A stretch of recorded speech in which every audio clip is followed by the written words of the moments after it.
두 번째로는요, 어저께 법무부 장관이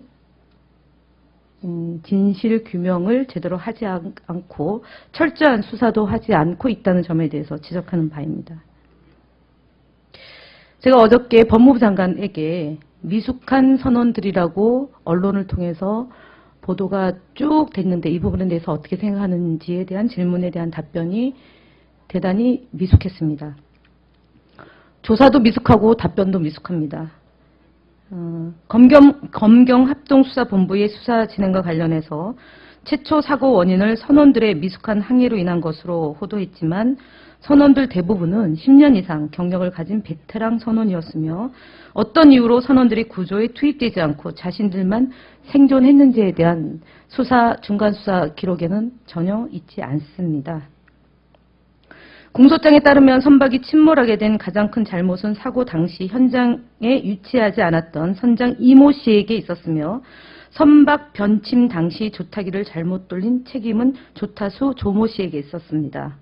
검찰은 사건 초기에 25살의 여성 3등 항해사가 선장 대신 선박 지휘를 제대로 하지 못한 실수가 이번 사건의 직접적인 원인처럼 연일 보도를 하게끔 만들었습니다.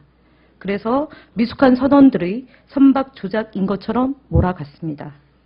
그런데 이번 기소된 선원 15명 중에 9명이 승무 경력이 10년 이상이고 선장과 일항사, 1기관사, 조기장, 1, 2조기수의 경우 20년 이상의 경력을 가진 베테랑 승무원입니다.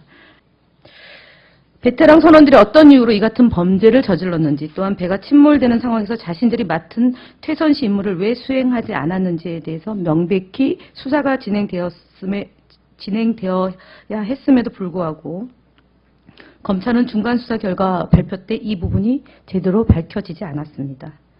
검경합동수사본부는 사건의 원인보다는 여론몰이 수사를 하고 있습니다. 한교안 법무부 장관이 어저께 현안 질문 과정에서 구조된 선장을 해경 소속 경사의 아파트에 묵게 한 사실에 대해서 사고 발생 한 달이 지난 지금까지도 조사하고 있답니다. 연일 계속되는 유병헌 일가 체포 작전은 사건 초기부터 본질적인 문제인 것처럼 흘렸으며 정작 지금까지는 단 한 명도 체포하지 못하는 무능함을 보여주고 있습니다. 예고 검거령의 참사를 불러일으키고 있는 것입니다. 이것이 혹시 해상사고 위기 실무 매뉴얼에 있는 충격 상세 아이템이 아닌지 묻지 않을 수 없습니다. 유가족과 피해 가족이 대통령에게 호소하고 요구하는 것은 유병헌 씨에 대한 체포뿐만이 아니라 명명백백한 사건의 진상을 밝혀달라는 것입니다.